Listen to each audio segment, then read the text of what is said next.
She gets started. There we go. All right. So good morning and happy Monday, everybody. I hope you all enjoyed the weekend, such as it was. Before we get started with the lesson today, I am going to very quickly go over this week's assignments. They're pretty straightforward. They're pretty easy. Well, not easy, but they're really easy to understand. So I'll explain them very quickly this morning, and then we'll go ahead and we'll get started with our regular lesson today. So, Scheduled program. what's the matter, Jan? Oh wait, I'm not muted? No, we can hear you. Oh, I just said regularly scheduled program. Oh, okay. All right, so first thing I'm going to show you is the DBQ assignment for this week. You're still not doing a whole DBQ. This week you're focusing on the middle paragraphs, the evidence and the analysis. So let me show you exactly what you're going to be doing. This is the assignment right here. Okay, so this is what you're going to see uploaded into Teams right now for one of your assignments. Okay, so this is actually the DBQ from last year. Okay, so this is last year's DBQ. So this is the 2019 edition of the DBQ. All I did is I took out 2 of the documents. So we made it a 5-document DBQ instead of 7. Now the prompt is right down here in the middle. Evaluate the extent to which the Portuguese transformed maritime trade in the Indian Ocean in the 16th century. Okay, so there's the prompt right there. So you're talking about the 1500s. We're actually going to start to talk about Portugal today. Now, then what we gave you, okay, is I went ahead and I gave you the introductory paragraph already. Okay, so this is a pre-written, high-scoring introductory paragraph right here. So for those of you that might be looking for like a model or something, or you know, what does an intro paragraph that earned all the points look like? This is it right here. This comes off of last year's exam, and this was from one of the high-scoring examples. So in this paragraph, you have the contextualization point, and you have the thesis point. Okay, so that should give you kind of an idea of what a high-scoring essay started out like. So you've already got the thesis. You're already working with someone else's thesis that was already written, okay? And then what we did is we gave you, or I gave you the 5 documents. Now, let me make something clear. This map that you see right here, this is not one of the 5 documents. On the exam last year, they gave this with the introduction as like something to help establish context as to where they were talking about. So this map is just for reference. It's not one of the documents. Okay, the documents start down here. And so we gave you the 5 documents. 4 of them are text. 1 of them is visual. This box here is a visual source. So we gave you that. Okay, so we gave you the 5 documents. Your task is to do the following. You are going to write 2 body paragraphs this week, okay? Now, as you're writing your 2 body paragraphs, you need to focus on evidence and on analysis. And so if you look at the rubric for the exam this year, okay, you are going to be focusing on this section of the rubric right here that deals with the evidence, okay? So evidence from the documents and evidence beyond the documents, okay? That's what you should be focusing on, as well as analysis, which is on the top of the 2nd page. It's 3 points, okay? So you're focusing on these 2 middle sections of the rubric this week. Now, like I said, you're not writing the introduction, you're not writing the thesis. That's already been given to you, okay? You are coming up with an argument in support of the thesis that was given to you in this opening paragraph. That's what you're doing. And you're focusing on evidence and on analysis. So using the 5 documents in support of this argument here, okay? That's what you're doing this week. So you're basically writing 2 paragraphs in the middle of the essay. You're not doing an intro, and you're not doing a conclusion. Okay, so you're not worrying about complexity right now. You're simply worried about evidence and about analysis. Okay, and so that's what you have to do this week. Now, what I would do, okay, for I would write your answer just right down here at the bottom. Okay, so just put your 2 paragraphs right down here at the end. If you go on to a 4th page, it's fine. So just type right at the end of the document. It's 2 paragraphs only, okay? But that's what you're doing for this particular assignment this week, okay? Evidence analysis. You should have already seen or have the link to this rubric, but I will post it up on the Teams page so you can look at it again. Again, continue familiarizing yourself with this 10-point rubric. This is how you're going to be scored this year, okay? And so for this week's assignment, we are focused on the 5 points for evidence and then the 3 points for analysis, okay? This is what we're focused on, or the two points for the analysis. We're not worried about complex understanding yet, okay? So we're worried about 5 points here for evidence, and then these 2 points here for your analysis, okay? So that's what we should be focused on this week. And like I said, I'll post a link to this rubric again, just in case you don't have it. Okay, so before we get to our topic today, which is our first set of global trade and global empires, let me pause for a minute and I'll ask if anybody has any questions about this week's assignments. Oh, the second assignment is the same as last week, but it's for Unit 4. Okay, so there's going to be a reading posted, a condensed Unit 4 reading, and then there's going to be a review sheet where you'll type in your answers. It's the same as last week, except it's for Unit 4. And we're doing that, again, so that you can have this information with you or in front of you when you sit down to take your AP exam, okay, that this is stuff that you can refer back to pretty quickly. So before I move on to the regular part of today's lesson, does anybody have any questions about this week's assignments? Anything at all? Nothing? No? Okay. All right, then we'll go ahead and jump into the regular topic for this week, which is going to be, so we are moving into our 4th unit today. And so we're going to begin to talk about exploration. Okay, European exploration. So this is really going to be starting today. This Unit 4 and really Unit 5 next week too. These are going to be Europe's moments. Okay, so we've spent a lot of time in the first three units focusing mostly on Asia and then talking about Europe sparingly. Okay, but this is really going to begin to be the units where we see Europe really begin to move into prominence. And it starts by talking about technology and about patterns of trade.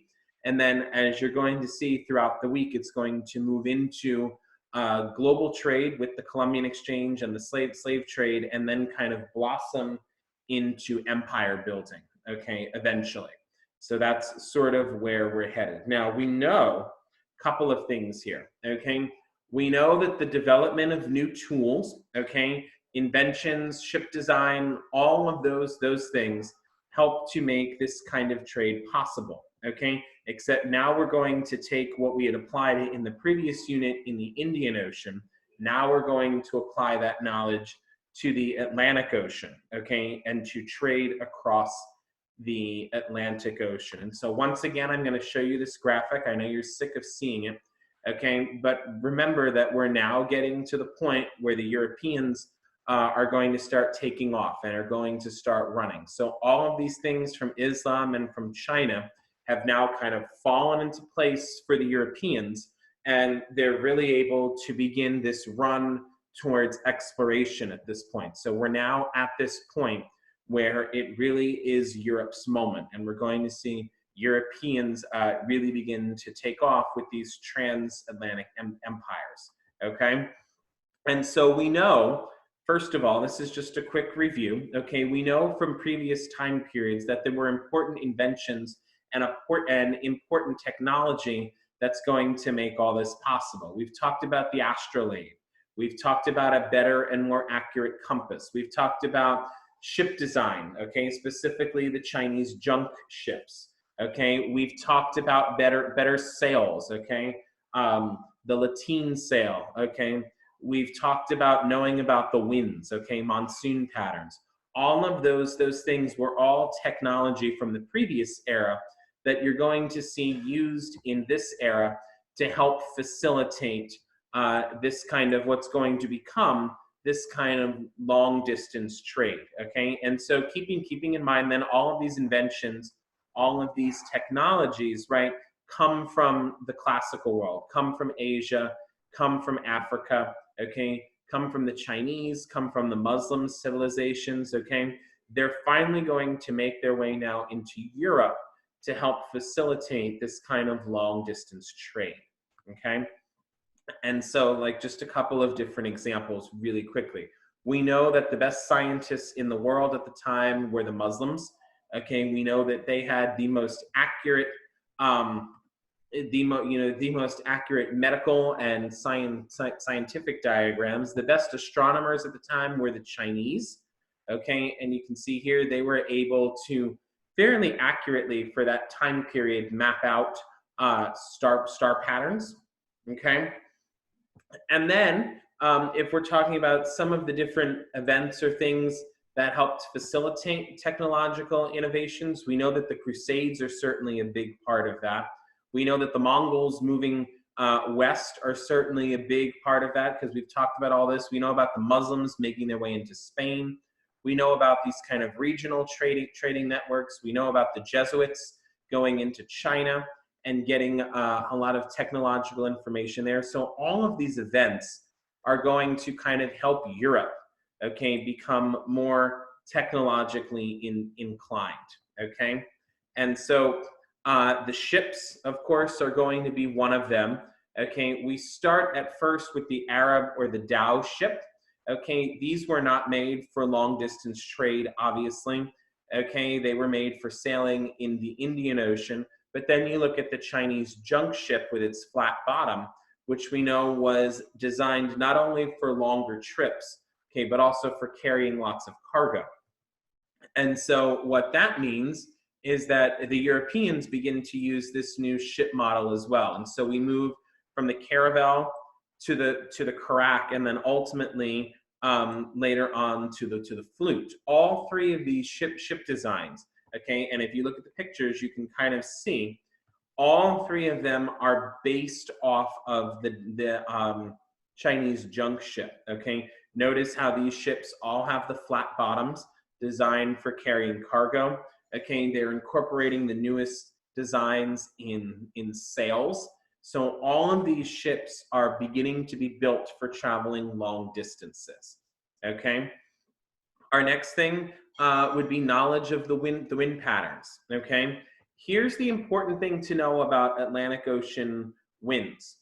They happen all year round and they're fixed, which means it's not like there's one season where the winds are blowing east and then another season where the winds are blowing west. These are fixed wind patterns, which means they're happening all year, okay? And so you can, if you look at the chart, okay, you can see the patterns of the currents here, okay? And you can see that they're very circular, meaning that they're constantly moving in that direction. So if you're following a cold current, okay, or you're following a warm current, and then which way those currents are going to pull you. So if you look at the map and you look at the arrows here, it kind of gives you an idea of which way those maps are going to pull you. But again, the important difference here with the Atlantic Ocean is that these are fixed. This is a year-round thing, okay? This is not going to change based on the season the way that the monsoon winds in the Indian Ocean do, okay? And the Europeans over time are able to collect a lot of very practical knowledge about these currents, okay? And so they're able to see these very global and very continuous patterns of wind, okay? Now, what role did the governments play in all of this? So now that we've talked about the technology briefly, now we can begin to dive into what role did the different governments play in this, okay? How did all of this begin to happen? And our big development here, our big change is going to be that the governments, the states, begin to sponsor, meaning pay for, the maritime exploration that takes place during this time period. So now you're going to see governments who are going to be interested enough in what's out there in the world that they're willing to pay for these expeditions and for these voyages, okay? And so when we last spoke about this, okay, things that we had left off talking about are things that we had mentioned, okay? Obviously, we're seeing a lot of increased trade between Europe and between Asia. We know that there wasn't any existing connection yet to the Western Hemisphere, and that this is all going to begin to change with our pal Christopher Columbus, okay?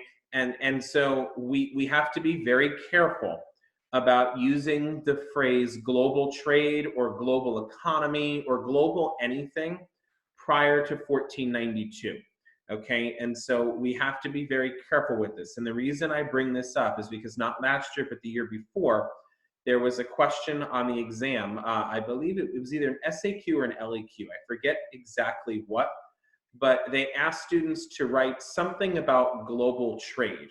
Okay, and a lot of students wrote about the Silk Roads, okay? They wrote about all of that. They wrote wonderful essays about the Silk Roads, but they all received 0 points because the College Board said, no, global trade did not happen prior to 1492 because there was no trade involving the whole world before then, and that what those students had actually written about was regional trade. So all of those essays, even though they were very, very good, did not receive any points that year. So be very careful in your writing about using the word global anything prior to talking about something that happened in 1492. I know it seems like a minute detail, but that's the kind of thing that they're going to nail you on, okay? So be very careful about that, okay? And so the question that often gets asked here then is, well, why was it Europe that does this? Okay, why Europe? And there are a couple of reasons. The first one is that obviously they're the closest to the Atlantic Ocean, okay? Also, we know that there's a lot of competition between these European empires. You've got the British, the French, the Spanish, later on the Dutch. Okay, they're all competing with each other. They've all developed a lot of innovations in maritime technology, so map making and navigation and ship design. All of that has come now thanks to ideas from China and from the Muslim empires. Okay, so they've now finally gotten hold of all of that technology.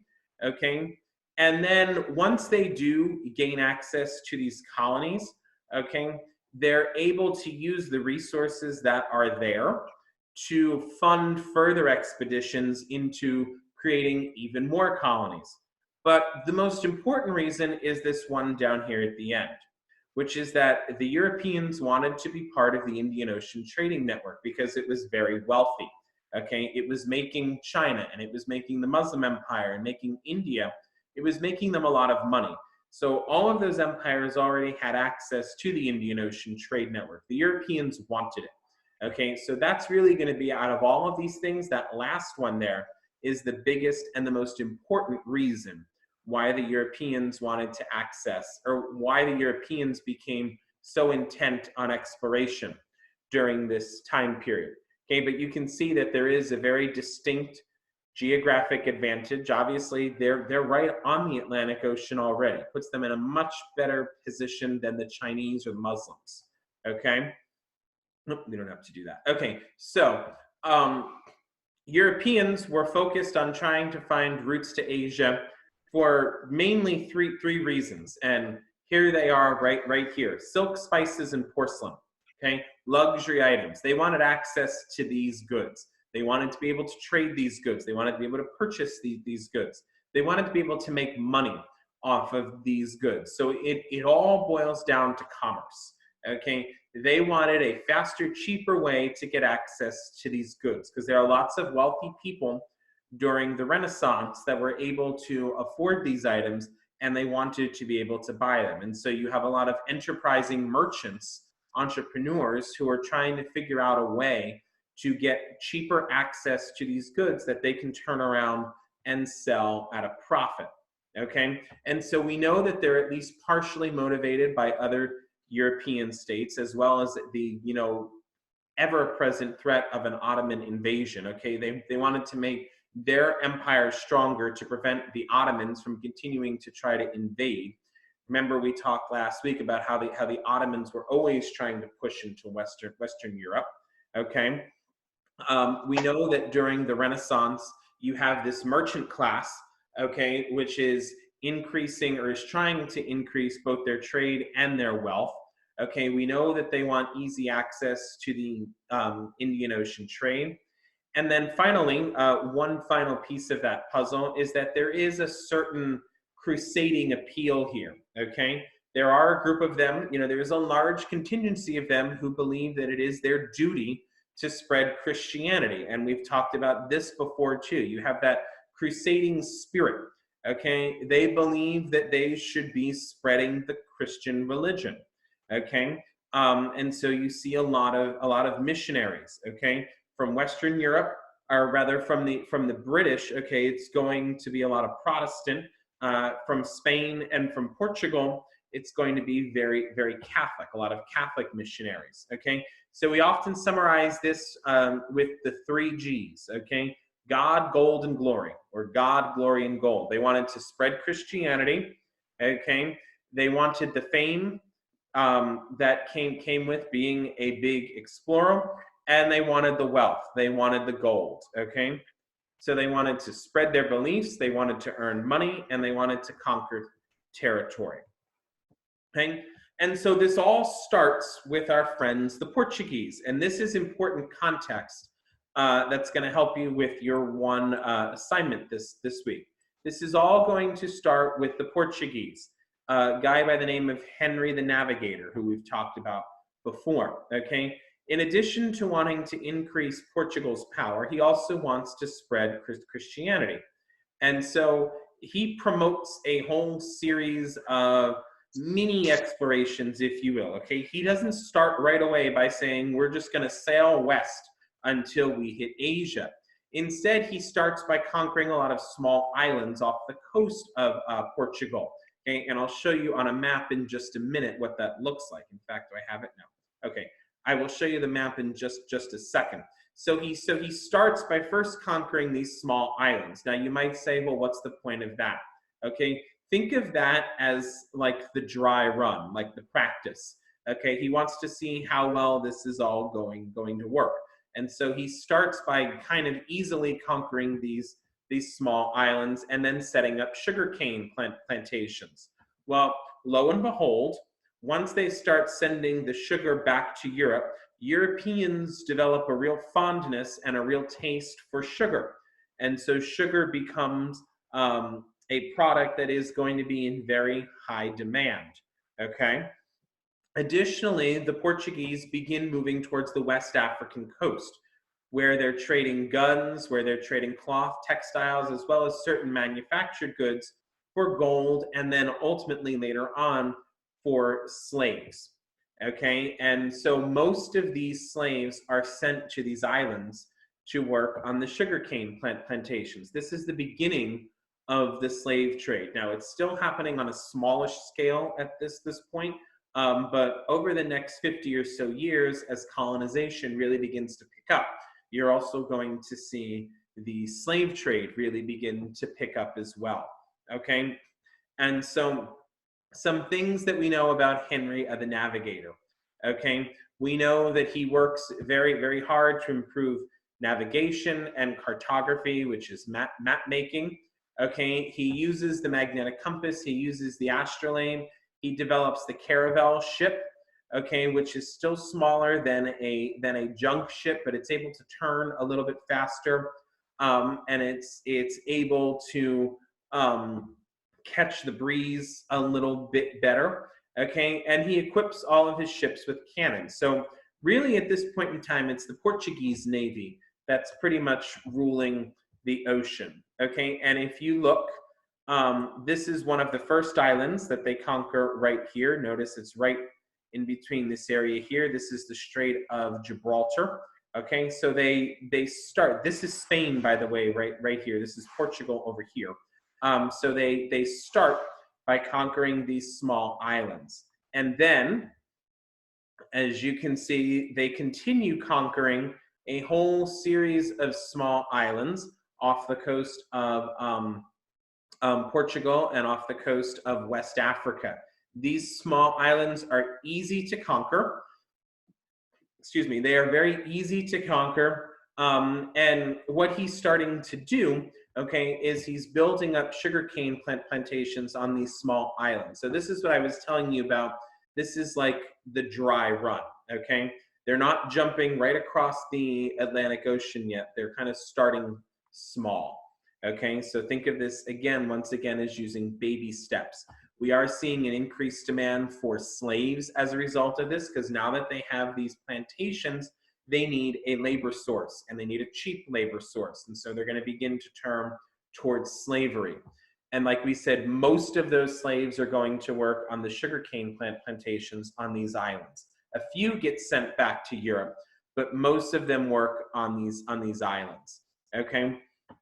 And so you continue to begin to see the Portuguese working their way around Africa, okay, kind of working their way into the Indian Ocean. Remember that the Portuguese at this point in time have no idea what's to the west of them. They just assume that if they sailed west, okay, they would at some point make their way into Asia.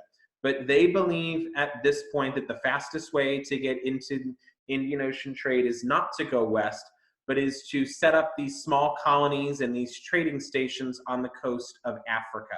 And so they're not heading west. They're heading a little bit west, and then they're heading south around Africa, around what's called the Cape of Good Hope, and then into the Indian Ocean, okay? And so you can see that they set up, right, all these small little cities along the coast, okay? So this is their plan, and it is successful, okay? They do make their way into the Indian Ocean, okay? And so if we're able to step back a little bit, this kind of gives you an idea of how the Portuguese do this very, very slowly. So this is what I was talking about with these small islands here, okay? Notice again that they don't continue to head west. They continue to head south, down around Africa, around the Cape of Good Hope, and then back up the other coast. Eventually, much, much later, eventually that's going to lead them to founding the colony of Brazil, okay? But that comes obviously much later, okay? First, they're really making their way around Africa into the Indian Ocean. So Portugal sort of blazes this trail, okay? And they think that this is the way to get themselves involved in the very, very lucrative Indian Ocean trading network, okay? And so, you know, again, I'm not going to read all this off to you, but that's how they do this, okay? They really want to get to India, or to the Indian Ocean trading network, because they want to trade directly, okay, with China. They don't want to have to go through a middleman from Italy or a middleman from the Ottoman Empire, okay? They want to cut out of the middleman, okay? You know, it's always cheaper if you can do it directly. And so we know that in 1488, Bartholomew Diaz is the first person from Portugal to make it into the Indian Ocean by sailing around the Cape of Good Hope.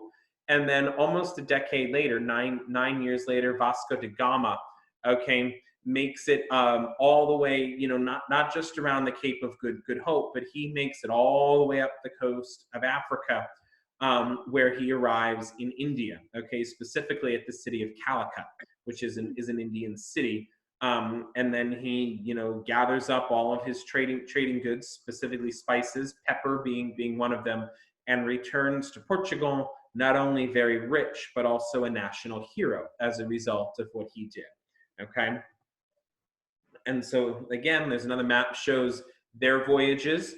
You can see how it gets a little bit bigger each time. So we start with Henry the Navigator, who makes it as far as the west coast of Africa. Then we get to Bartholomew Diaz, who makes it around the Cape of Good Hope, makes it into the Indian Ocean. And then a decade later, Vasco da Gama, okay, finishes the job and makes it all the way into India.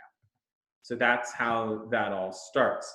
Now, if you ever wondered what Europeans thought the world looked like just before Christopher Columbus's voyage, this is a map of the world in 1490, okay?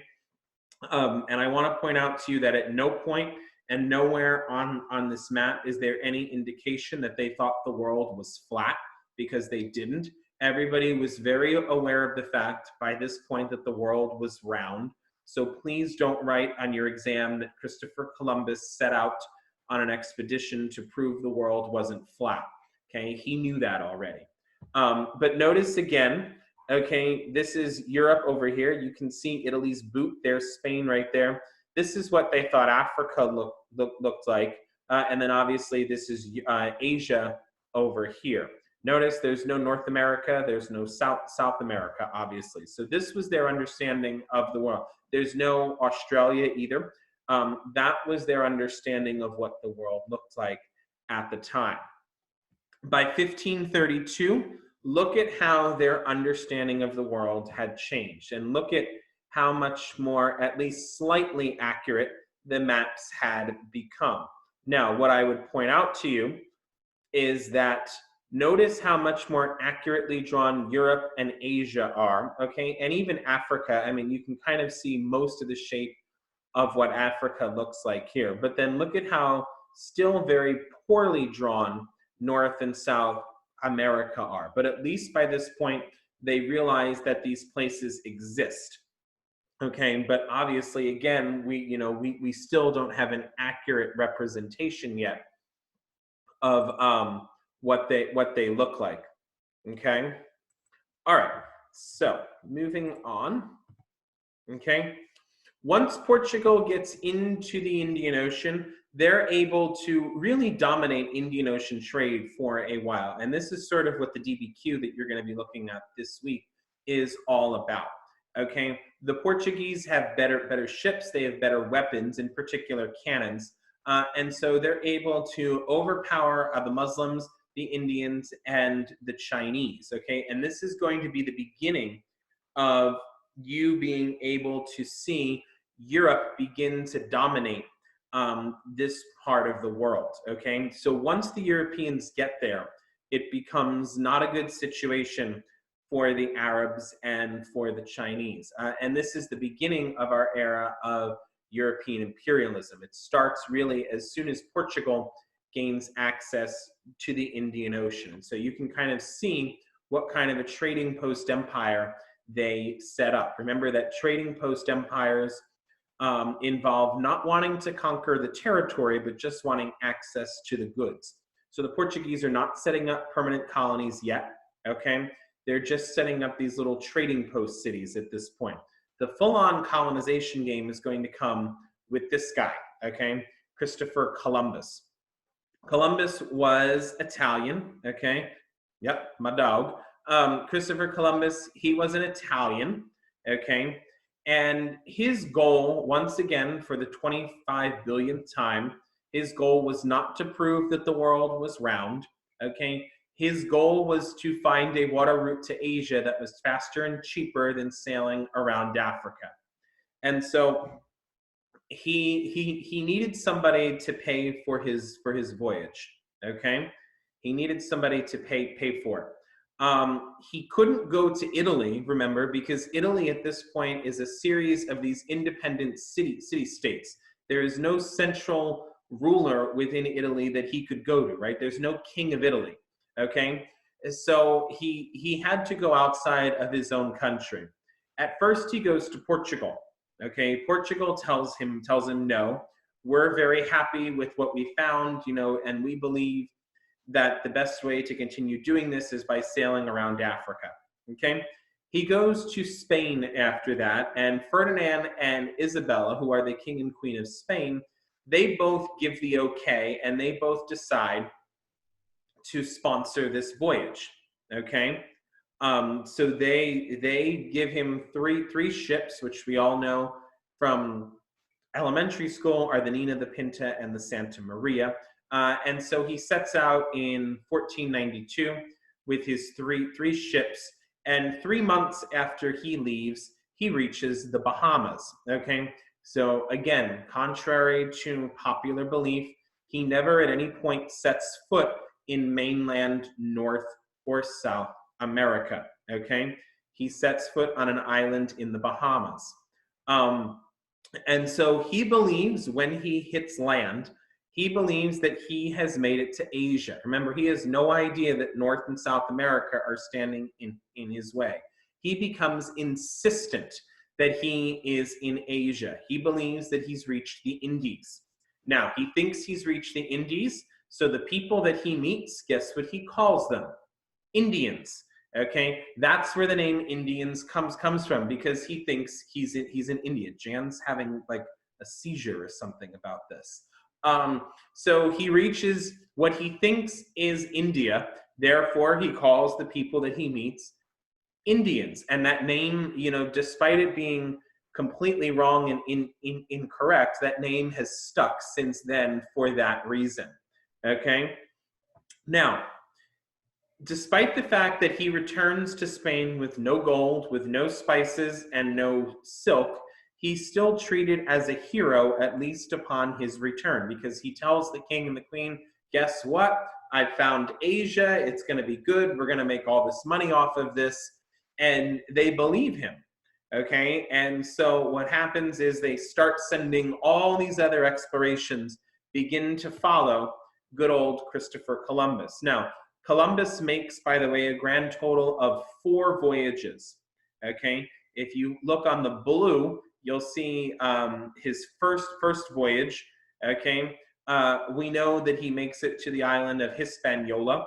Okay, he sails around Cuba, doesn't make land within Cuba, and then the closest he gets to North America is the Bahamas. And then you can kind of chart his second, third, and fourth voyage. By the time he made it to his 4th voyage, he had lost a lot of popularity and was actually brought back to Spain in chains because there was a mutiny on board his ship.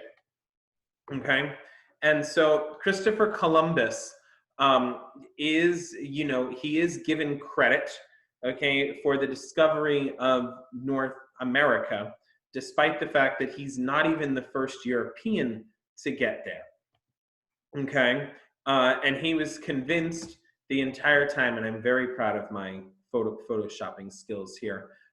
He was convinced the entire time that he had reached Asia. Okay, he was convinced that this was Asia that he had gotten to. Oh, the chat's blowing up. Emily says it's amazing. Jarlene says it's beautiful. Thank you, ladies. You're both getting an A for the year. So he's convinced by this point in time that he has reached Asia, okay? Even though he's nowhere near Asia. So he was never even aware that he had discovered a whole new continent, two of them, in fact. Okay, and then as I mentioned, and as we probably pretty much know now, he was not even the first European. Okay, we find out later on that the Vikings, led by a guy named Leif Erikson, the Vikings actually get there first anyway. So he's not even the first European to get there. Hello, Marvin. He's not even the first European to get there. Okay. By the way, if any of you have like pets or have like dogs, you're welcome to put them onto the camera. We welcome dogs in our Zoom meetings. Okay. So now the chat's blowing up. Mika says, "Oh no, we do not." Charlie, oh, now we have an argument about this. We very much welcome pets. Yes, I'm putting an end to that discussion. Pets are welcome. Okay, so we know that Columbus inspires a lot of other people to go out and to seek their own fame and fortune. Okay, this map that you're looking at right now.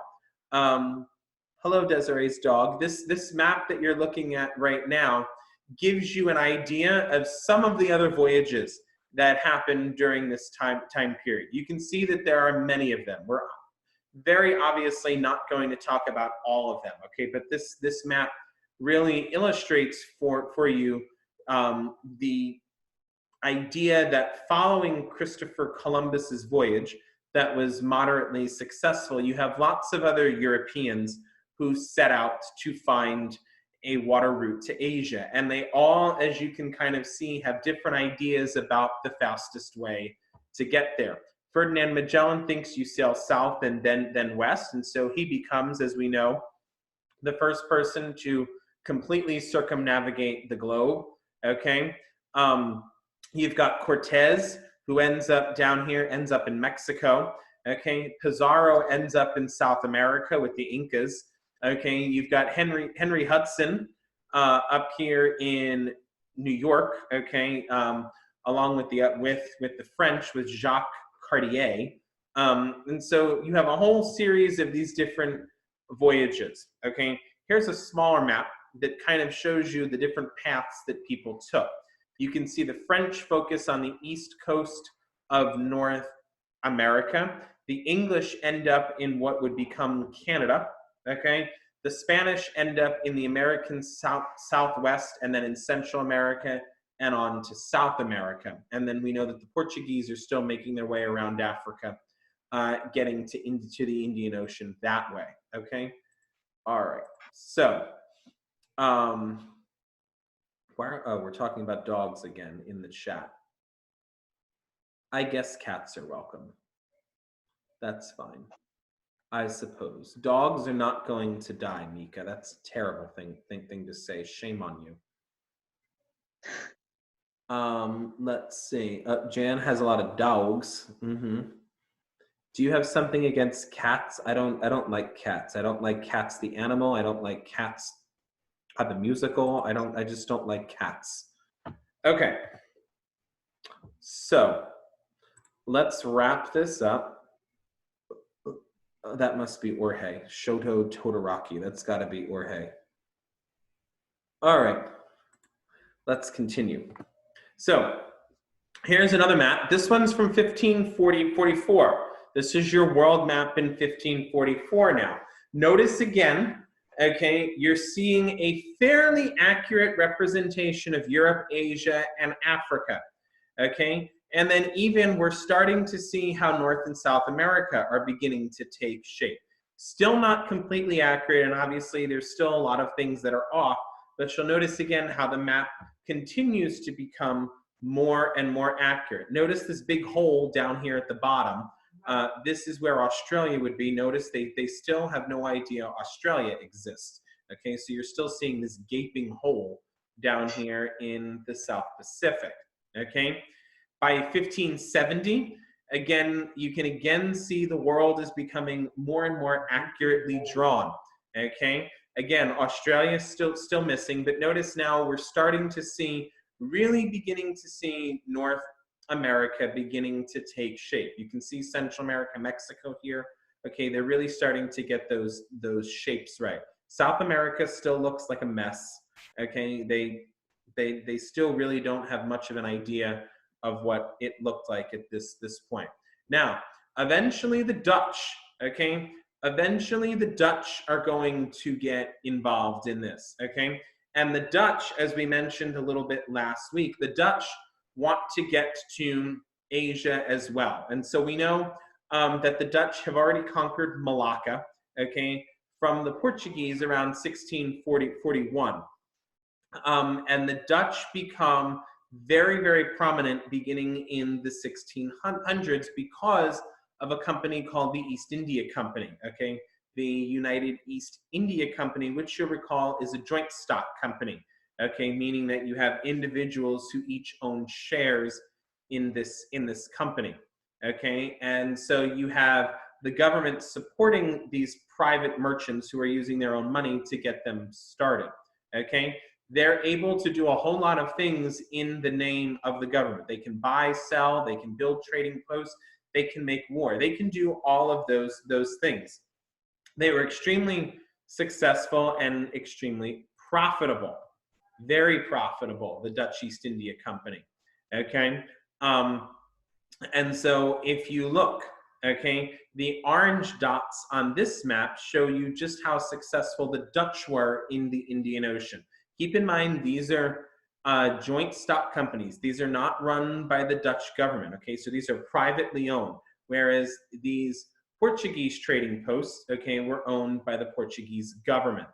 Now, the Dutch do have a couple of brief forays into North America, because they also wanted to find a water route to Asia. Okay, and so they feel that the way to do it is in the north. So they begin to look for what they call the Northwest Passage. The Northwest Passage is a water route traveling through the northern part of North America that they felt would get them to Asia. And so they send out this guy, guy by the name of Henry Hudson, to go find that for them.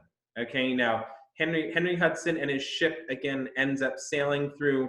Well, first he sails through what's called Hudson Bay. Okay, but he ends up sailing through the Hudson River into near what is now modern day New York. Okay, and then up into Canada.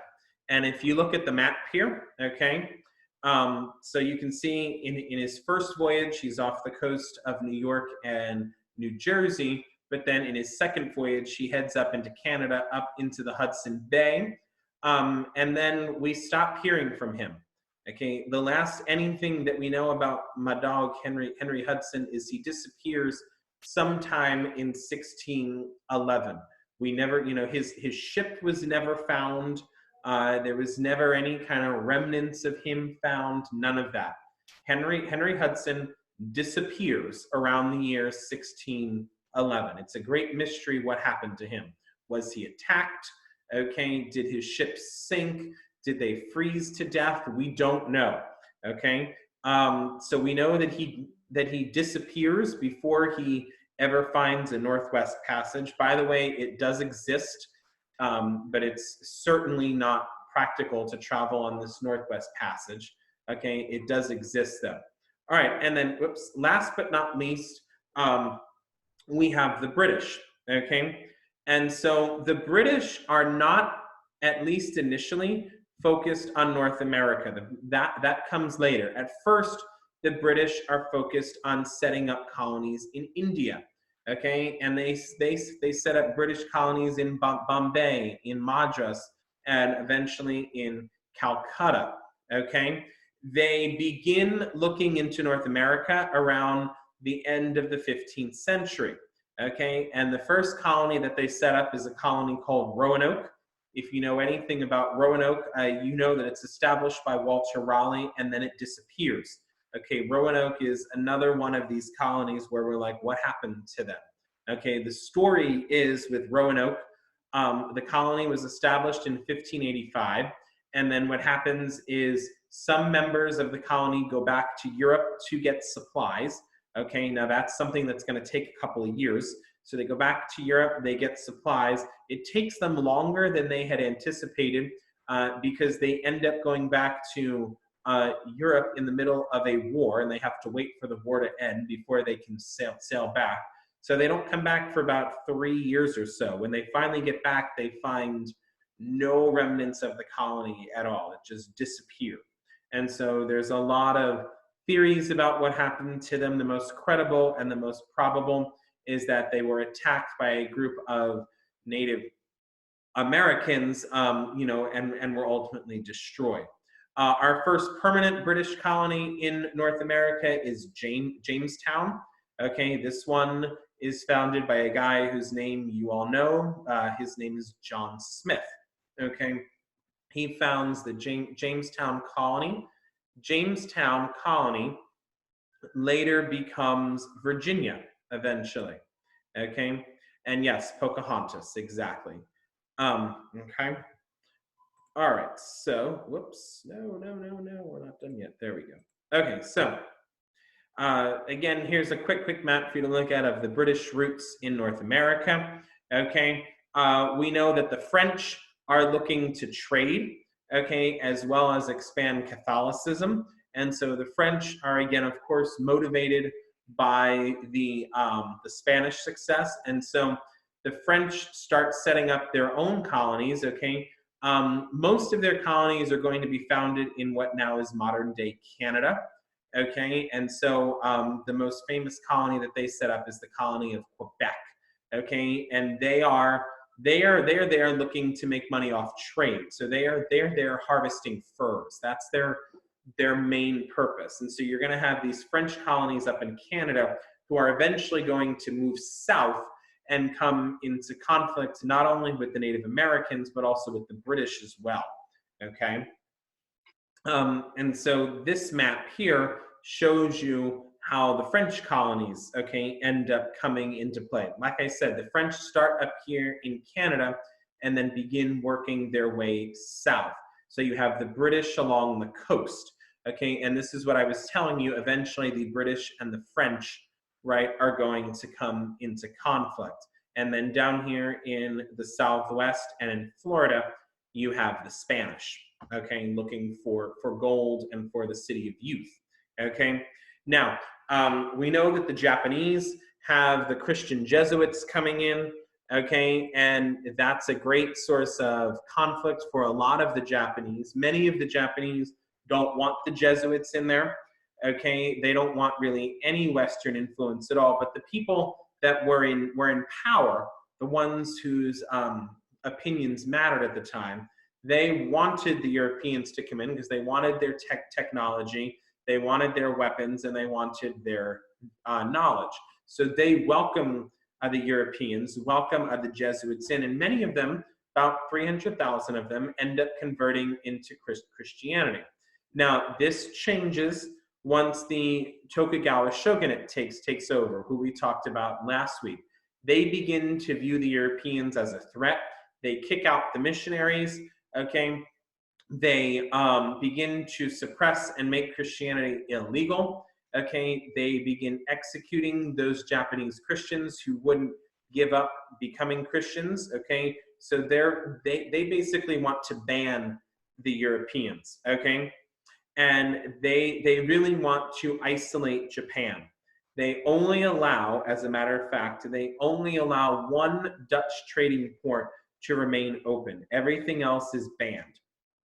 And they believe that they're just fine not trading with the Europeans, that the only people that they should be trading with are the Chinese, are the Koreans, and these other people from Southeast Asia, okay? And so the last thing I want to do is, as we wrap this up today, take a look at this very, very quick chart here. Last week we talked about China's exploration. Today we talked about Europe's exploration. Notice their differences in the motives that both groups had for trade, okay? The Chinese wanted to show the world that China was the world's superior economic force and was the world's superior culture. They wanted to gain prestige for China, and they wanted to make money by expanding China's tribute system. Notice that compared to what Europe's motives were. There's some overlap, okay? But notice that with Europe, they wanted access to Indian Ocean trade so that they could get to the luxury goods. They wanted to demonstrate power over their rivals. They wanted to spread Christianity. And then ultimately, they wanted to achieve fame and glory and or power for themselves. Okay, so that brings us to the end of the lesson. So I will ask now, what questions do you have? What questions would you like to ask about anything that we talked about today? Any questions at all? What? Oh. They did not hide their swords in the baguettes. I don't know if they brought the baguettes with them or the croissants. John Smith creeps me out too. Yes, especially when you learn the true story of John Smith and the fact that he was in his 30s, and at the time Pocahontas was like a teenager. Okay, so in addition to basically kidnapping this person, he probably was also a bit of a pedophile. So yeah, there is a lot about John Smith that's really, really creepy. I agree. A bit, well, yeah, you're right. A full-on pedophile, Mika, you're right. Because she was almost certainly a teenager at the time. Okay, any other questions? Any questions about John Smith? There's Marvin again. My dog. What? No, Marvin showed me a video. Who's that? It's TikTok. Oh. All right. Well, if we don't, oh, what is my mental age? I don't know. I'll post it on the Teams page. I didn't take the quiz yet. I'll do it in a minute. Okay. Any other questions before we wind down for today? Hey, mon Dieu. Monday. Hey. All right. In that case, Desiree's 35, which is my real age. All right. So in that case, I will bid you all adieu. Have a lovely Monday, everybody. I'll see you on Wednesday. I'll have office hours a little bit later this afternoon. And take good care. Hope you're being safe. I miss all of you. And we will meet again on Wednesday. Have a great day, guys. Bye. Bye. Like and Like, subscribe. subscribe. Oh, that's right. Oh, yeah. And wait, look. Like and subscribe, boys. If you subscribe, look, if you like, share, subscribe, I'll give you Reese's Pieces eggs. I'm allergic to peanut butter. Ooh, that sounds fire. I can't Jan's eat peanut. giving out an iPhone, and I'm going to hand out candy. So there we go. No, I will do a socially distanced drop-off. I will pull up to your house. I will open the car window, and I'll throw them out the window to you. Like a newspaper Thank boy. you. That's right. Well, yeah, because I also have to drop off paper for Jan. But it's paper. All right. Have a great day, everybody. See you later. Bye. Bye.